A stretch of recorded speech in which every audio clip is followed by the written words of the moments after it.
ጽላት ታቦት አሮጌውን ኪዳን የሚያሳይ አይደለም ወይ? በወራዲሱ ኪዳን የመፈጸሚያ ነው። በጣም ብዙ መምህራን ግራ ሲገባቸው አይቻለሁኝ በዚህ ነገር ላይ። አሁን ይሄ ማነብልህ በስርዓታችን ነው፣ በስጋው ደሙ ስርዓት፣ በቅዳሴው ስርዓት ማለት ነው። ይሄ ነው የኛ መመሪያ። ብዙ ሰዎች የግብጽን ይመለከቱና ወይም ደግሞ የኢንዲያ ወይም ደግሞ የካቶሊክ ወይም የፕሮቴስታንት ይሉና መሰረታዊ ሆነው ነገር ይጠፋቸዋል። አየህ አባቴ ጥያቄዎች ነበሩኝ። እሺ ጊዜ የወንጌላዊውን ቅዱስ ዮሐንስን ወንጌል ጽዩ ይሉናልና እንዴት ነው እሱን መጸለይ የምንችለው? ስለ ታቦት ሲያስተምሩ የነበሩበትን የዩቲዩብ ቪዲዮ ያየሁ ነበርና እሺ ሁሉም በመጽሐፍ ቅዱስ እንዳሉ ያየሁ ነበር። ግን አንዳንድ የገላትያን በማይበት ጊዜ የአሮጌውን ኪዳን ትተን በአዲሱ ኪዳን የኖርን እንደሆነ አይነት ነገር ነው መረዳውና ትክክል። ያ ማለት አሁን ጽላት ታቦት አሮጌውን ኪዳን የሚያሳይ አይደለም ወይ? በወራዲሱ ኪዳን የመፈጸሚያ ነው። ዋናው ኪዳኑ ወጣው ምንድነው? ለምሳሌ በብሉይ የነበረው ኪዳን ምንድን ነበር ስትል በግ ማረድ ነው። በመስዋዕቱ ላይ በግ ታርዳለህ። ያ ኪዳን ተለውጧል። አሁን መስዋዕቱ ላይ በግ አይደለም የሚታረደው፣ በጉማ ኢየሱስ ክርስቶስ ነው። ስለዚህ ኪዳናችን አሁንኛ ፋሲካችን ነው ብትለኝ ያንቦሳ አይደለም፣ ጊደር አይደለም፣ ላም አይደለም፣ በግ አይደለም ይቀርብ የነበረው ያኔ በብሉይ ዘመን። አሁን ምን ሆነ? ተቀየረ። ማሆነ አማናዊ መጣ። ማን ነው አማናዊ? ክርስቶስ ነው። ስለዚህ ክርስቶስ ስጋና ደም በታቦቱ ላይ የሚፈተተው አሁን ማን ነው? በግ ሳይሆን የክርስቶስ ስጋና ደም ነው። አዲስ ኪዳን ነው ያለነው። አሁን ብሉይ ኪዳን አለን፣ አዲስ ኪዳን አለን። በአዲሱ ኪዳን ነው። ምክንያቱም ማቴዎስ ወንጌል ምዕራፍ 26 ቁጥር 26 ላይ ክብር ይግባው መድኃኒታችን ኢየሱስ ክርስቶስ ስጋውን አንስቶ ህብስቱን አንስቶ ባረከና ይሄ ስጋዬ ነው አለ። ጽዋውን አንስቶ ቀደሰና ይሄ ነው አላቸው። ለአዲስ ኪዳን የሚፈሰው ይሄ ነው አለ።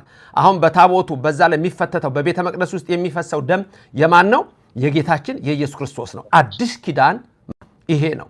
ስለዚህ ያ የተለወጠው ሰው አይለወጥም። ለምሳሌ በብመን ያለ ሰው አለ፣ ሰው ነው። ግን ሰው ሆኖ በላው ላይ ኃጢአት ነበረበት፣ መርገም ነበረበት። በአዲስ ኪዳን ያለ ሰው ግን የለም፣ የኃጢአት የለም። በምንሰራው ኃጢአት ነው የምንጠየቀው። ሰውነታችን አይቀየርም። ያኔም አዳም ነው፣ አሁንም አዳም፣ ያኔ ሔዋን፣ አሁንም ሔዋን ነች። ታቦቱም ያው ነው፣ በአዲስ ኪዳንም ያው ነው። ታቦቱ እኮ በሰማይም ያለ ነው። ምን ያደርጋል ሰማይ?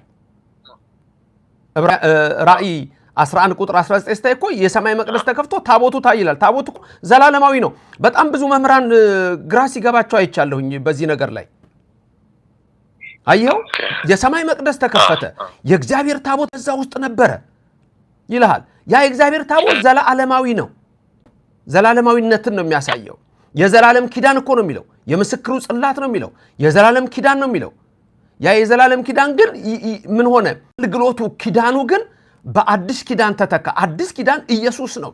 ፈሰሰ፣ ስጋው ተቆረሰ። አሁንኛ የዳነው በጊደር ደም አይደለም። በዛ ላይ የሚፈተተው በዛ ላይ የሚሆነው ሁሉ ምንድነው?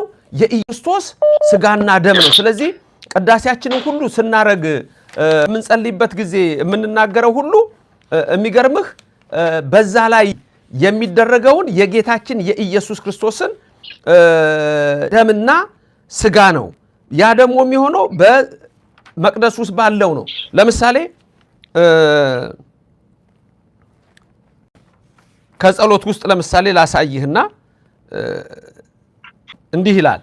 አሁን ለምሳሌ በጻሕል ላይ ይደረጋል። ታቦቱ ላይ ተደርጎ እንግዲህ በመቅደስ ውስጥ ያለውን እናንተ ብዙ አታዩትም አይደለም?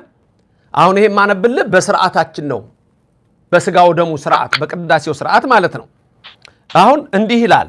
ጸሎት ላይ ለጻሕል ይልና እግዚአብሔር አምላክነ ኄር ወማህያዊ ይልና ቸር አምላካችን እግዚአብሔር ሆይ በዕፀ መስቀል ላይ ቅዱሳት የሚሆኑ እጆችን የዘጋ በጎ ነገርን በተመላች በዚች ጻሕል ላይ ክቡር እጅህን ዘርጋ። ቅዱስ ስምን የወዱ ሰዎች የሺህ ዘመን ምግብን በላዋ የሚያዘጋጁባት ናት።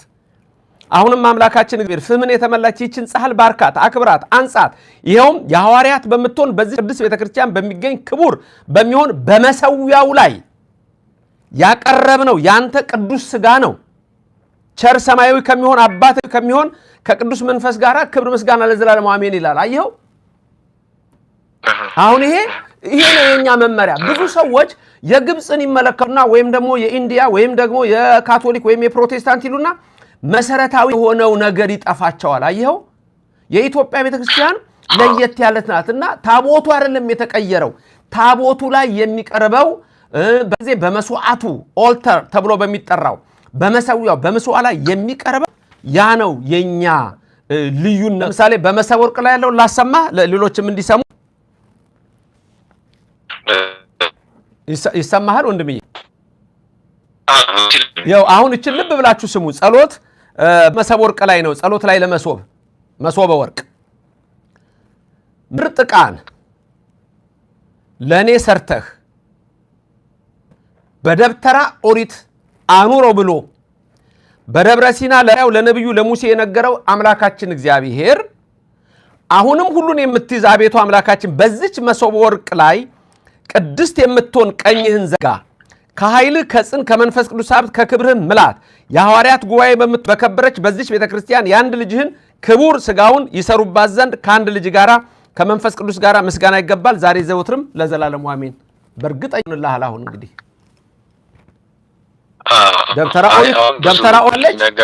ደብተራ ኦሪትን ስራልኝ ብሎታል። በደብተራ ኦሪት ግን በግ ነበረ መስዋዕት የሚሆነው። አሁን ነው ነዋ በግኡ ለእግዚአብሔር ዘያት ኃጢአት ዓለም የዓለምን ኃጢአት የሚያስወግድ በግ ኢየሱስ ነው በእኛ ቤተክርስቲያን መስዋዕታችን።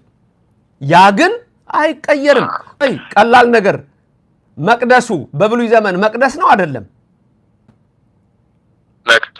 አሁንስ መቅደስ ነው አይደለም? ነው። አገልግሎቱ ግን ውስጡ ምን ሆነ? መስዋዕቱ ተለወጠና የኢትዮጵያ ኦርቶዶክስ ተዋሕዶ ቤተክርስቲያን ትምህርት ይሄ ነውና ብዙራን በደንብ ድንገት ሲነገር አንዳንድ ነገር ስለሚወጣ በደንብ ጠንቅቀን ለዚህ ነው እኔ ልዩነቶቹ እንድታውቋቸው አይተው ከሆነ 4 ነገሮች ነው ያስቀመጥኩት እዛ ላይ። ትንሽ ሰው ነው የተማረው ለምን እንደሆነ 10,000 ሰው ብቻ ምናምን ሰው ነበር ለምን እንደሆነ አላወኩም። ትንሽ ሰው ነው ዩቲዩብንም ያየው ነበር ለምን እንደሆነ አላወኩም። እና እናንተ ብዙ ሰዎች ቲክቶክ ምናምን ነው ቶሎ የሚታይ ነገርም ብቻ ነው ያዩ ያሉትና እኔም ገርሞኝ ነበር። አይ መሰረት ምርትማ ያስፈልገናል። ይሄን እኮ እናንተ ናችሁ ሌላውም ሰው እንዲያይ ላይክ ሼር አድርጉ ብለው ሌላ ነገር ነው። ሌሎችም ሰዎች እየተማሩ ዕውቀት ነው። መጽሐፍ ቅዱስን አሳይቻቸዋለሁ። አንተ አሁን ጥቅሶች ሁሉ አግኝታቸዋል አለም ዛ ትምህርት ላይ ልዩነቶቹ ገብተውሃል። ታቦት፣ ጽላት፣ መሰዊያ፣ ገበታ፣ ማዕድ ወይም ጠረጴዛ። በጣም ጥሩ። እሺ ከዚህ ጋር የተያዘ ጥያቄ ልጠይቅዎት? እሺ በመጽሐፍ ቅዱስ የት ጋር እንዳለ አሁን አላስታውስም እንጂ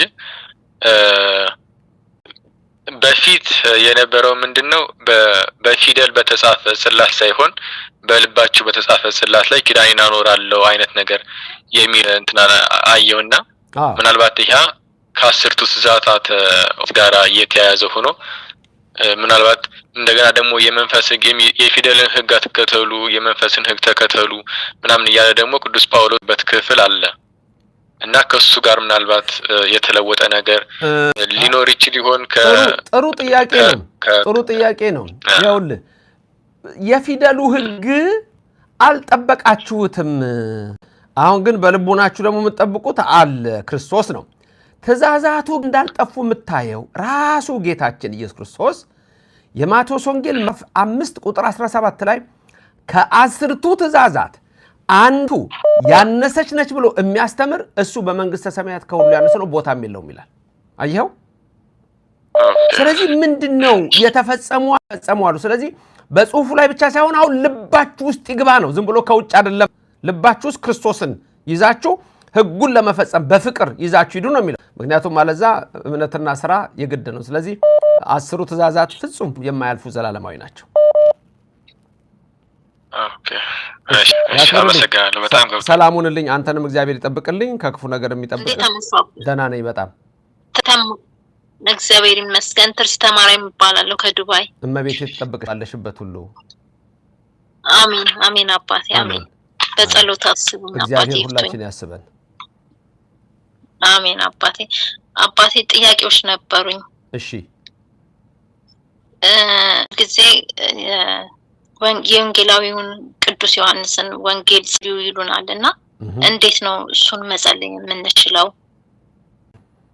እሱን ነበረ። እሱ ማንበብ ማለት ነው መጸለይ። መድገም ማንበብ እዚህ እሱን ለምሳሌ ከመብላትም በፊት ከመብላትም በኋላ ሊጸለይ ይችላል ከፈለገ በጸሎትሽ ውስጥ አንዳንድ ምዕራፍ ብታረጊ ቅዳሜና እሁድን እንኳን ባታረጊ በአንድ ወር ውስጥ ትጨርሻለሽ ደግመሽ እንደገና ትጸልያለሽ ስለዚህ እንደ ፍላጎታችሁ ነው በአንዴ ሁሉንም ለማድረግ የጊዜ ጉዳይ አለ የስራም ጉዳይ አለ የከፋፈላችሁ 3 ምዕራፍ ሊሆን ይችላል አንዳንድ ምዕራፍ ይችላል በመትፈልጉት ብቻ የቅዱስ ዮሐንስን ወንጌል እንደ ጸሎት አንብቡት ቆማችሁ በጸሎት ስፍራ አላችሁበት ሁሉ እሺ አባቴ ሌላው የሰባቱ ሰዓታት ላይ እኔ ብዙ ጊዜ የዳዊት መዝሙር ነውና እሱን መዝሙሮቹን የሰባቱ ሰዓታት አላቸው መዝሙር የሰባት ቀን ተከፋፍሏል አሁን ለምሳሌ እኔ ጠዋት የጧት ከስራሽ አኳያ ዱባይ የስራ ሰው ነሽ ከስራሽ አኳያ ነው ለምሳሌ ሰኞ ብትይ 30 መዝሙር ነው 1 እስከ 30 ነው የሰኞ ከ1 እስከ 30 የሰኞ ነው ከዛ ቀጥሎ እንደዚሁ 30ው የማክሰኞ ነው እንዲህ እየተከፋፈለ ይመጣል እስከ ቅዳሜ ከዛ ሁሉ ቻለ 150ውን ይጸልያል እሱ ግን ለእናንተ ይሆናል ወይ ከስራ ጋር ይሆናል ወይ ስለዚህ አቅምሽን ትጸልያለሽ ማለት ነው እሺ አባቴ አንድስ ብትጸልይ አድሮሽ ነው እግዚአብሔር እኮ እንደሱ ነው እሺ አባቴ ይቅርታ አንድ ጥያቄ ትችያለሽ ጠይቂ 3 ነው ብለሽኛል እኮ ሲጀምር ሰራሽም ጥያቄዎች አሉኝ ያልሽው ትርሲተ ማርያም እሺ ይቅርታ የሰኔ ጾም የሐዋርያት ጾም የኔ ጾም ወይ የሐዋርያት ጾም የቄስ ጾም እንላለን ከናቴ ስንጠያየቅ እኔ የሰኔ ጾም የሐዋርያት ጾም የቄስ ጾም አይባልም የሰኔ ጾም ነው እንጂ የሐዋርያት ጾም ነው እንጂ የቄስ ጾም ብለን አንሰጥም የቄስ ጾም ሲባል የምሰማው የጽጌ ጾም ነው የጽጌ ጾም ተብሎ አይነገርም ዘመነ ጽጌ ነው የሚባለው ጽጌ ጾም ተብሎ አይነገርም አይባልም በጽጌ ውስጥ ይጾማል ወይ አዎ ይጾማል ብዙ ጊዜ ባህታውያን ወይም ባህታውያን ሁሉ ጊዜ ነው የሚሆኑት መነኮሳት የሆነ ነገር ከመቤታችን የሚፈልጉ ሰዎች እነዛ ሰዎች ሊጾሙት ይችላሉ ቄስ እንደውም አይጾምም ምእመናንም አይጾሙም የሚፈልግ ሰው ነው የሚጾመው ያዋጅ ጾም አይደለም ሰዎች የሚፈልጉ ሰዎች የመቤታችን ፍቅሯን እያሰቡ በግብጽ ያላትን መከራ እያሰቡ ይጾሙ አሉ ስለዚህ እሱ የቄስም አይባልም የምንም አይባልም የከሌ የማይፈልጉ ሰዎች ይጾሙታል አይነገርም ጾማለሁም ተብሎ አሁን ግን አብዛኛው ሰው የሰባቱን አጽዋማት አይጾምም የጽጌ ጾም ጾማለሁ ብሎ ያኛውን አውዱን ያባቶች ግዝት ያፈርሳል ወደዚህኛው ይመጣል እመቤቴ እንደ ፍቅራቸው ታደርግላቸው ግን ህጉን ማወቅ ጥሩ ነገር ነው የሐዋርያት ጾም ግን የሐዋርያት ጾም ነው የቄሶች ጾም ይባላል ለምን መሰለሽ የቄሶች ጾም የተባለው ቄሶች ብቻ የሚጾሙት አይደለም ሐዋርያት ቄሶች ናቸው ስለዚህ የሐዋርያት ጾም የቄሶች ጾም ይባለው ከዛ መጣ ነው ጾሙ ግን የሁሉም ነው የነቢያት ጾም ነው ብለን የነቢያትን ጾም አንጾምም አንልም የሐዋርያት ነው ብለን የሐዋርያትን አንጾምም አይደል ሁለቱንም ጾም እንጾማለን የልደት ነው ይሄኛው ደግሞ ከዛ በኋላ ያለ ነው ከበዓለ 50 በኋላ የሚመጣ ስለዚህ ሁሉም ሰው ሊጾሙ ይገባል የቄሶች የተባለው ግን ቄሶች ስለጾሙት መጀመሪያ ሐዋርያት ስለጾሙት ነው ለዛ ነው ትርሲተ ማርያም እሺ አባቴ አንድ የመጨረሻ ጥያቄ መጽሐፈ ሄኖክ ላይ ምዕራፍ 5 ቁጥር 23 ላይ ሐዚብን አየው ይላል ምን ማለት ነው ምንን አየው ሐዚብን አየው ይላል መጽሐፈ ሄኖክ ምዕራፍ 5 ቁጥር 23 ላይ ካልነገርሽኝ አንዷን ቃል አላወቅኩም አዜብ ምንድነው ካልሽኝ አዜብ ከሆነ የኢትዮጵያን አቅጣጫ የሚያሳይ ነው የደቡባዊው የእስራኤል ክፍልን ይዞ የሚሄድ አዜብ የሚባል አለ በትክክል አንብበሽልኝ ከሆነ አላወቅኩም አይ አነባ እንደ ጥያቄ ያስኩትኝ ማስታወሻ ደብተር ላይ ይዘሽዋል አለዛም አሁን አፉን ማየት አለብኝ መግለጥ አለብኛ እሺ አባቴ እሺ ምንድነው የሚለው በሚቀጥለው አርጊ አንብቢና ሙሉን ያዥና ነይ እግዚአብሔር ይባርክሽ እሺ ክፉ አይንካሽ የልብሽ ይፈጸም